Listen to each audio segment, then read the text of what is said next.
Could you introduce yourself and your journey towards financial independence? I am SG Dad Invest, 41 years old, and I run the IG platform where I share my journey towards financial independence. I started out just like many working professionals, focused on climbing the career ladder and saving diligently. But along the way, I realized that working hard alone wasn't enough. I needed my money to work harder for me to buy my freedom. I have two young children, a 4-year-old and a 2-year-old, and together with my wife. I have two elderly parents who I am also supporting. That's actually a big part of why I take financial independence seriously. It is not just about retiring early, but also having the security to raise my kids well, provide for their education, taking care of my parents as they age, and still live meaningfully without constant financial stress. What does your current spending and investment picture look like, and what's driving your pursuit of financial independence? My spending is quite balanced. I keep my lifestyle simple, but I don't deprive my family of meaningful experiences. We spend on things that matter: family travel, kids' education, health, and memories. At the same time, we are disciplined about avoiding lifestyle inflation. Occasionally, we go for nice meals in restaurants, but most of the time we eat at home. On the investment side, I've built a 7-figure portfolio that is approximately 2.6 million Singapore dollars that is heavily allocated to equities. What drives me is really family and freedom. Financial independence to me isn't about retiring early to sit on a beach. It's about buying freedom of choice, freedom to spend more time with my kids, freedom to care for my parents as they age, and freedom to do work I genuinely enjoy, without being trapped by financial pressure. That's why I invest with a long-term mindset and document my journey through SG Dad Invest, so others can see that it's possible too.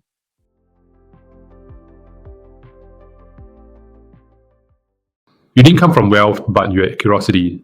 How do you turn that into consistent action, especially when most people stay stuck in consumption mode? Yes, I didn't come from wealth.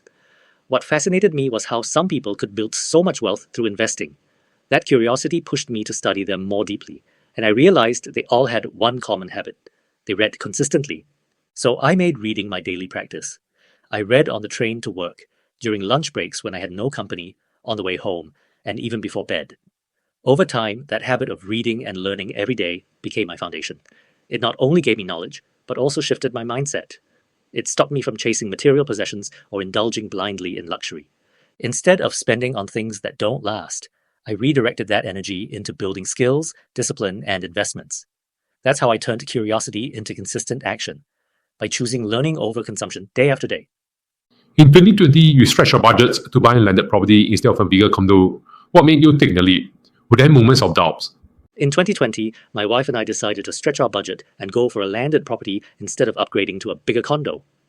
It wasn't an easy choice because on paper the condo seemed more convenient and within a safer budget. But I looked at it from both a lifestyle and long-term investment perspective. A landed home gives my kids more space to grow up, and it's also a scarce asset in Singapore. Supply is limited, which means its value tends to hold up better over time. That combination of family needs and long-term wealth preservation made sense to me.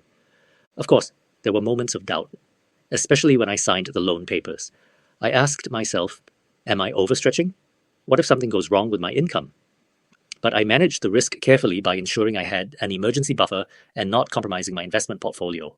Looking back, taking that leap required courage, but it was a decision made with both head and heart, and one that aligns with how I approach investing. Calculated risks with long-term rewards in mind.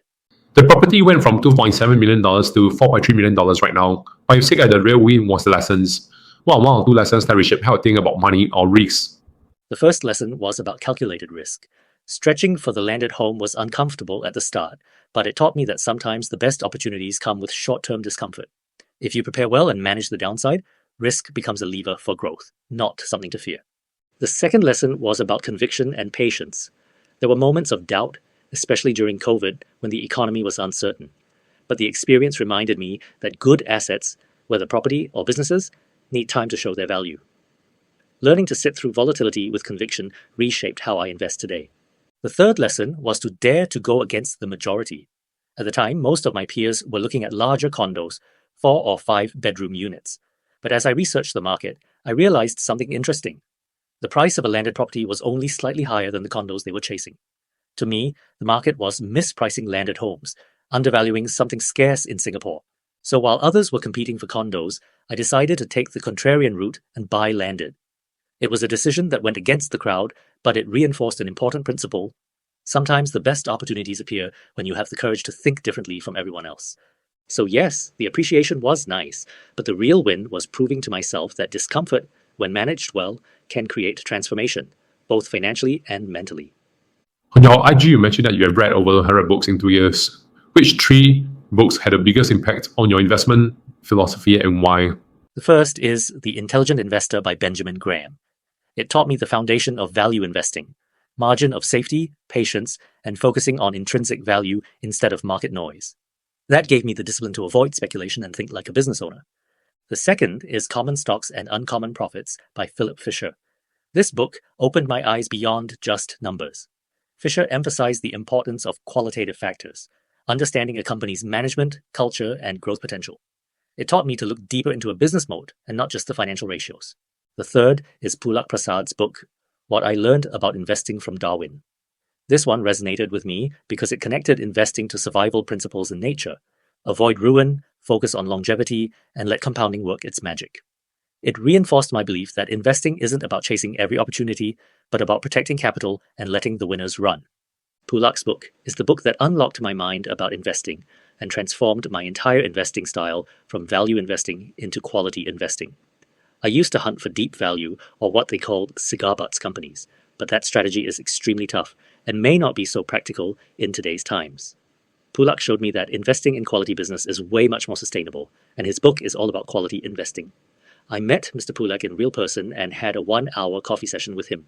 It was an invaluable experience, and I got my book signed by him personally. With so much noise in finance, how do you filter what to read or believe? How do you stay focused on timeless principles? With so much noise in finance, my filter is simple. I focus on what's timeless, not what's trendy. I separate principles from predictions. Principles like invest with a margin of safety, buy quality businesses, and let compounding work don't change, no matter what headlines say. Predictions about where the market will go tomorrow, those are just noise. When it comes to reading, I prioritize books, shareholder letters, and writings from long-term investors with decades of proven track records rather than the latest hot take. And I constantly ask, will this still matter in 10 years? If the answer is no, I let it go. That discipline keeps me anchored on the timeless principles and protects me from being distracted by every short-term opinion.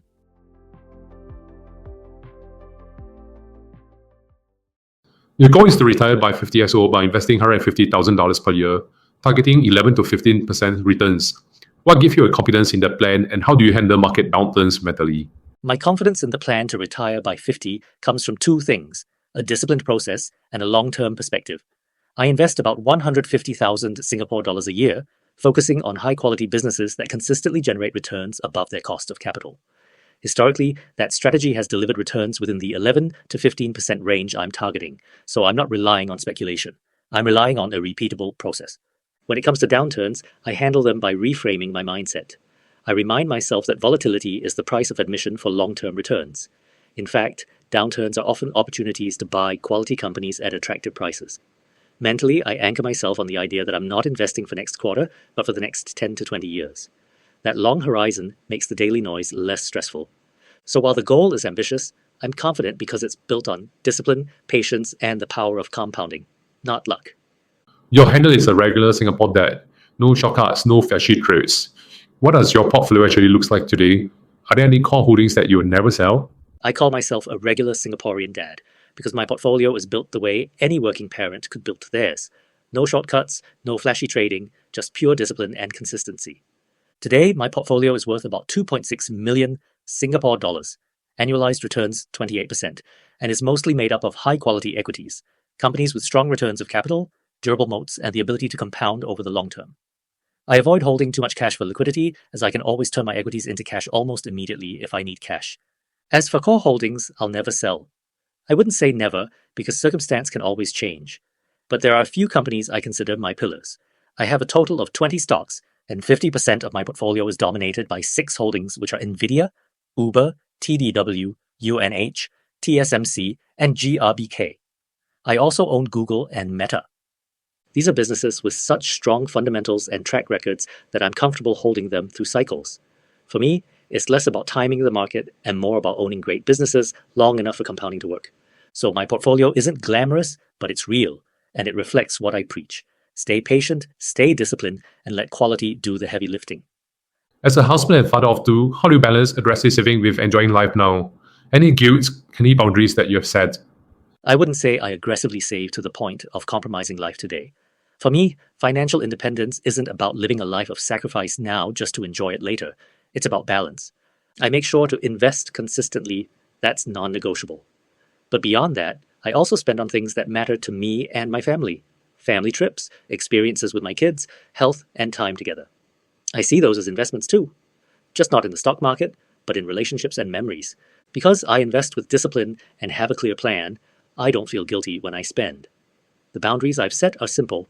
I avoid lifestyle inflation and don't spend to impress others, but I'll happily spend on things that bring lasting value. That way, I get the best of both worlds. I'm building my future without depriving my present.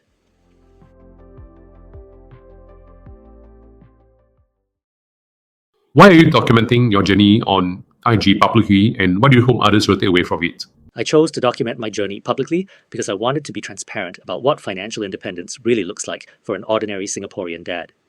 There are so many voices out there selling shortcuts or hype, but I wanted to show that you don't need flashy trades or insider access, just discipline, patience, and a clear plan. I also do it for my children. Part of my writing is like leaving behind a record of lessons about money, about choices, about resilience, that they can look back on when they're older. What I hope others take away is that financial independence is not reserved for the wealthy or the extraordinary. It's achievable for regular people if you focus on the right principles and stay consistent. If my story inspires even one person to take their first step toward financial freedom, then sharing my journey has been worthwhile. Okay, let's say we fast forward to age 50. What does your ideal week look like? Paint for us the picture. Fast forward to age 50, my ideal week is really about balance. I'd like to start mornings slowly: breakfast with my wife, sending my kids to school, and having the freedom to choose how I spend the rest of the day. A few days a week, I'd still be working, but on my own terms. Most probably reading, writing for SG Dad Invest, researching companies, or mentoring younger investors. That's not work in the traditional sense. It's something I genuinely enjoy.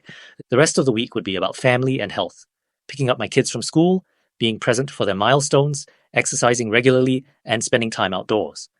Weekends would be for family meals, travel, or simply enjoying downtime together. To me, financial independence at 50 isn't about stopping everything. It's about having the freedom to design a week filled with purpose, family, and choice.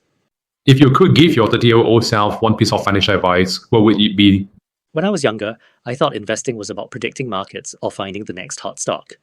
I wasted time and energy trying to be clever. What I know now is that the real magic is in buying high-quality businesses, holding them through cycles, and letting compounding do the work. If I could give my 30-year-old self one piece of financial advice, it would be: start compounding quality earlier and stop chasing shortcuts. If I had started focusing on quality earlier, the snowball would be even bigger today.